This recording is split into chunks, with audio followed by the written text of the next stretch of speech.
এই এলাকার মানুষ দূরে যেতে না হয়, তার নিজের এলাকার মধ্যে যাতে করে তারা চিকিৎসা সুবিধা পেতে পারে। আমাদের আর কি বিরাট সমস্যা রয়ে গিয়েছে। আমাদের বহু তরুণ সমাজের বহু ভাইয়েরা, বহু বোনেরা শিক্ষিত, যুব সমাজের বহু ভাই বোনেরা শিক্ষিত, কিন্তু তারা কর্মসংস্থানের অভাবে রয়েছে। তাদের অনেকেরই কর্মসংস্থান নাই, এবং সেই জন্যই আমরা পরিকল্পনা গ্রহণ করেছি যে বিএনপি আগামী 12 তারিখে ইনশাআল্লাহ সরকার গঠন করলে আমরা প্রত্যেকটি জেলায়, এবং স্বাভাবিকভাবে ঢাকা যেহেতু বড় একটি শহর, ঢাকায় হয়তো প্রত্যেকটি এলাকায় অন্তত মিনিমাম একটির অধিক আমরা ভোকেশনাল ইনস্টিটিউট তৈরি করব, আমরা ট্রেনিং সেন্টার তৈরি করব, আমরা আইটিতে যারা কাজ করে তাদেরকে বিভিন্ন প্রকার ট্রেনিং এর আমরা ব্যবস্থা করব। আমাদের যে সকল তরুণ সমাজের সদস্য আইটিতে কাজ করেন, সেই ফ্রিল্যান্সিং এর কাজ হোক, ডাটা প্রসেসিং হোক, এই বিষয়ে তাদেরকে আমরা ট্রেনিং দিব যাতে করে তারা কর্মসংস্থানের ব্যবস্থা করতে পারে। একই সাথে ভোকেশনাল ইনস্টিটিউটের মাধ্যমে আমাদের যেসব বেকার তরুণ ভাই বোনেরা আছে তাদেরকে আমরা ট্রেনিং দিব যাতে করে তারা নিজেদের কর্মসংস্থান, ছোট ব্যবসা তৈরি করতে পারে, অথবা বিদেশে চাকরি বাকরির ব্যবস্থা করে নিয়ে যেতে পারে। প্রিয় ভাই বোনেরা, বাংলাদেশের বহু মানুষ, প্রায় 1.5 কোটি মানুষ বিদেশে প্রবাসী হিসাবে বসবাস করছে, এবং তারা সেখানে কষ্টার্জিত বৈদেশিক মুদ্রা আমাদেরকে দেশে পাঠাচ্ছে যাতে আমরা এই দেশের মানুষের ভাগ্যের পরিবর্তনের জন্য সেগুলোকে কাজ করতে পারি। আমরা সিদ্ধান্ত গ্রহণ করেছি আমাদের শহর গ্রাম বিভিন্ন জায়গা থেকে যে সকল মানুষেরা বিদেশে আগামীতে চাকরি বাকরি সংস্থানের জন্য বিদেশে যাবেন, আমরা খেয়াল করেছি অনেক সময় অনেক ভাই বোনদেরকে তাদের জমি জমা বিক্রি করে যেতে হয়। আমরা সিদ্ধান্ত গ্রহণ করেছি এই জমি জমা যাতে তাদেরকে বিক্রি করতে না হয়, তাদের যেই চাকরি সংস্থান হবে বিদেশে, তার জন্য আমরা সহজ শর্তে স্বল্প ঋণের সুবিধা তাদেরকে দিব, যাতে করে সেই ঋণের সুবিধা দিয়ে তারা যেতে পারেন, যাতে করে তাদের বাপ পিতার পৈতৃক ভিটা যাতে বিক্রি করতে না হয়। এখন প্রিয় ভাই বোনেরা, এই এলাকায় জলবদ্ধতা একটি সমস্যা আছে। এই জলবদ্ধতা সমস্যা এই এলাকায় যেমন আছে, ঠিক একইভাবে সমগ্র বাংলাদেশে এই জলবদ্ধতার সমস্যা আছে, এবং সেই জলবদ্ধতার সমস্যার কারণে কৃষকরা যেরকম তাদের ফসলের জন্য প্রয়োজনীয় পানি পায় না, একইভাবে অনেক সময় কৃষকরা তাদের চাষবাস করতে সমস্যা হয়। সেজন্য আমরা সিদ্ধান্ত গ্রহণ করেছি শহীদ রাষ্ট্রপতি জিয়াউর রহমানের সেই বিখ্যাত খাল খনন কর্মসূচি ইনশাআল্লাহ আমরা আবার শুরু করব। সমগ্র বাংলাদেশে আমরা সেই কর্মসূচি করব, এবং সেই কর্মসূচির অংশ হিসেবে ঢাকা মহানগরীতে জলবদ্ধতা দূরকরণের জন্য যতগুলো খাল, যেখানে যেখানে প্রয়োজন খাল খনন প্রয়োজন, ইনশাআল্লাহ যত দ্রুত সম্ভব সরকার গঠনের সাথে সাথে আমরা এই কাজে হাত দেব ইনশাআল্লাহ, যাতে মানুষ জলবদ্ধতা থেকে রক্ষা পেতে পারে, যাতে মানুষের চলাফেরার কষ্ট না হয়। প্রিয় ভাই বোনেরা, আমরা যত কাজই করি না কেন, দুটো কাজের ব্যাপারে আমাদেরকে অবশ্যই সবচাইতে বেশি জোর দিতে হবে। কি সেই কাজ? একটি কাজ হচ্ছে যে কোনো মূল্যে মানুষের নিরাপত্তা নিশ্চিত করা, যেন মা বোনেরা সহ প্রত্যেকটি মানুষ নিশ্চিন্তে দিনের যে কোনো সময় রাস্তাঘাটে চলতে পারে।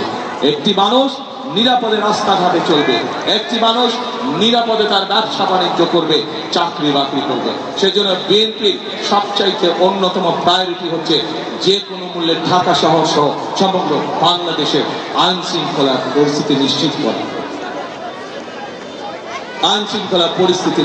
করা, এবং একই সাথে প্রিয় ভাই বোনেরা, আমরা দেখেছি বিগত স্বৈরাচারের সময় কিভাবে উন্নয়নের নামে দেশ থেকে প্রতি বছর $16 বিলিয়ন পাচার করে দেওয়া হয়েছিল, অর্থাৎ দুর্নীতি। আমরা যত পরিকল্পনায় গ্রহণ করি না কেন, যদি আমরা দুর্নীতির লাগাম টেনে ধরতে না পারি, তাহলে জনগণের ভাগ্য পরিবর্তন করা অত্যন্ত দুরূহ ব্যাপার হয়ে যাবে। সেজন্য আমরা সিদ্ধান্ত করেছি যে কোনো মূল্যে আমাদের যত পরিকল্পনা আমরা বলছি সেগুলোকে বাস্তবায়নের জন্য, সেগুলোর সুফল যাতে জনগণের ঘরে পৌঁছতে পারে, তার জন্য আমরা দুর্নীতি এবং আইন শৃঙ্খলা রক্ষা যে কোনো মূল্যে জনগণের জন্য, এই দেশের জন্য আমরা নিশ্চিত করব। এটি আমাদের সর্বোচ্চ সিদ্ধান্ত। আমাদের প্রিয় ভাই বোনেরা, আমি ঢাকা 17 থেকে নির্বাচন করছি। আমি ঢাকা 17 যে অঞ্চলটি, সেই অঞ্চলেই আমি ছোটবেলা থেকে বড় হয়েছি। আমি ওই এলাকারই সন্তান। ঢাকা 17-র পাশে আপনাদের এই এলাকা ঢাকা 16। ঢাকা 17 এবং ঢাকা 16-তে একটি কমন সমস্যা রয়ে গিয়েছে।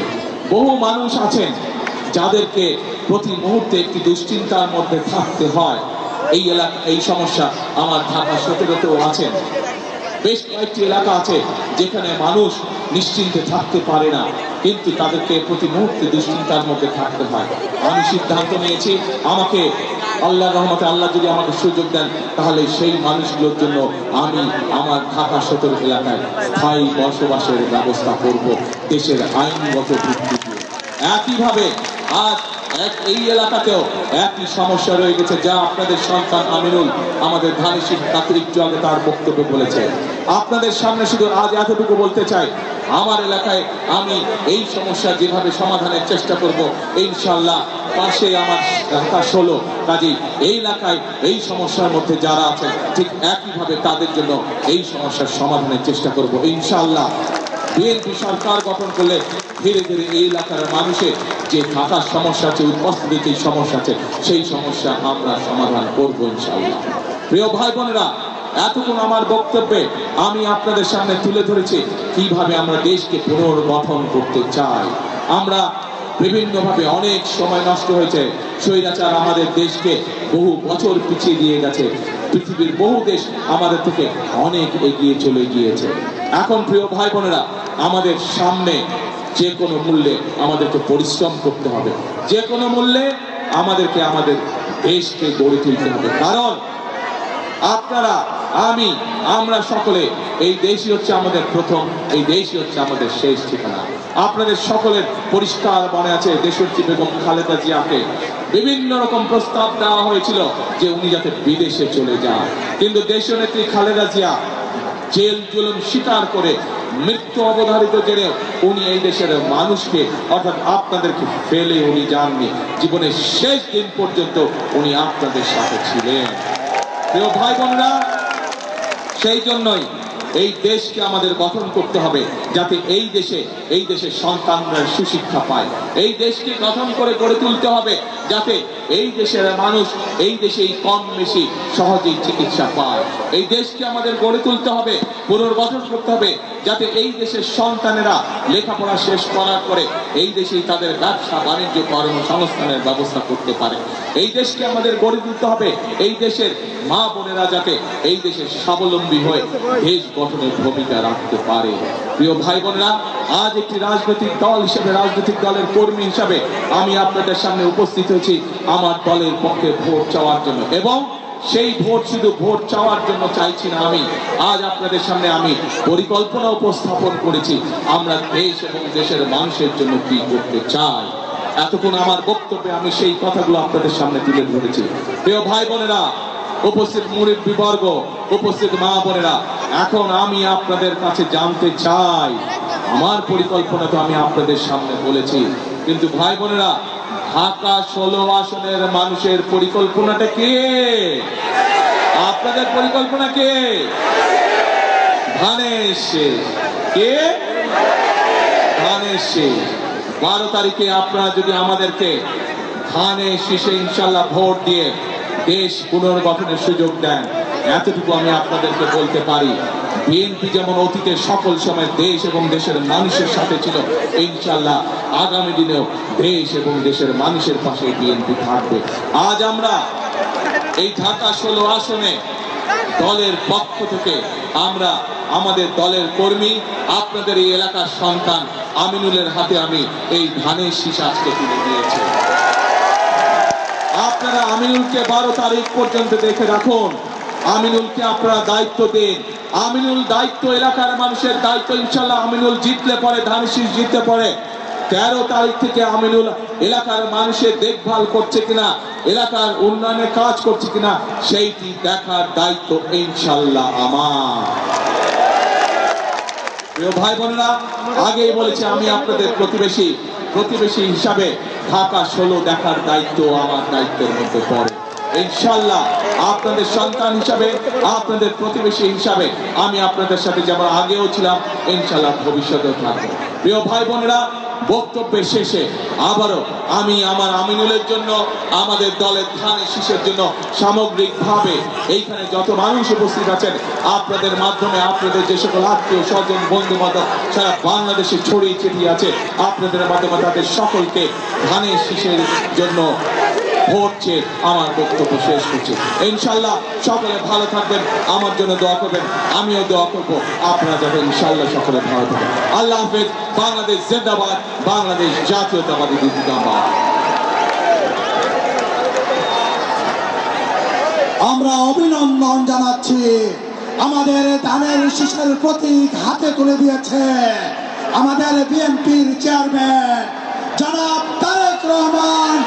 ধানের শীষ প্রতীক হাতে তুলে দিয়েছেন জনাব আমিনুল হককে। আমরা ভোট দিব কিসে?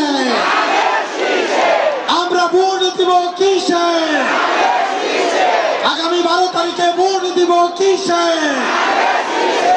ঢাকা 16 আসনের মার্কা কি?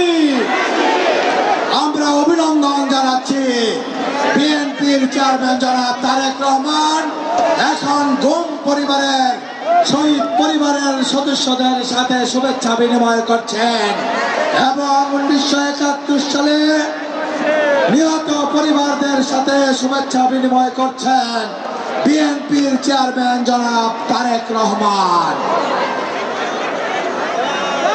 24-এর গণ অভ্যুত্থানে নিহত শহীদদের পরিবারের সাথে এবং গুম পরিবারের সদস্যদের সাথে এখন শুভেচ্ছা বিনিময় করছেন বিএনপির চেয়ারম্যান জনাব তারেক রহমান এবং ধানের শীষের প্রার্থী জনাব আমিনুল হক, ঢাকা 16 আসনের ক্যাপ্টেন জনাব আমিনুল হক। প্রিয় ঢাকা 16 আসনের সাধারণ জনগণ, জনাব তারেক রহমানের আজকের এই নির্বাচনী জনসভায় কষ্ট করে আপনারা বিভিন্ন জায়গা থেকে সাধারণ জনগণ উপস্থিত হয়েছেন। জিয়া পরিবারের প্রতি, ধানের শীষের প্রতি, জনাব আমিনুল হকের প্রতি আপনারা যে সমর্থন পোষণ করেছেন, কষ্ট করেছেন, সেই জন্য পল্লবী থানা বিএনপির পক্ষ থেকে, রূপনগর থানা বিএনপির পক্ষ থেকে আপনাদেরকে আন্তরিক ধন্যবাদ জানাচ্ছি। প্রিয় সুধীবৃন্দ, প্রিয় এলাকাবাসী, আগামীকাল 9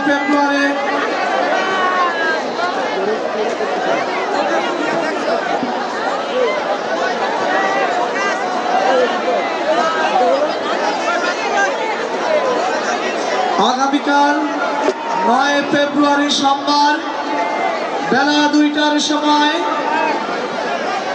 সিরামিক রোড থেকে ধানের শীষের সমর্থনে, আমিনুল হকের সমর্থনে, ধানের শীষের সমর্থনে, আমিনুল হকের নেতৃত্বে এক বিশাল গণমিছিল অনুষ্ঠিত হবে। এক বিশাল নির্বাচনী গণমিছিল অনুষ্ঠিত হবে। তারেক রহমানের সালাম নিন, ধানের শীষে ভোট দিন, সকলে স্লোগান দিতে দিতে আপনারা সমাবেশ স্থল ত্যাগ করবেন। তারেক রহমানের সালাম নিন, ধানের শীষে ভোট দিন। তারেক রহমানের সালাম নিন, ধানের শীষে ভোট দিন। আমিনুল হকের সালাম নিন, ধানের শীষে ভোট দিন।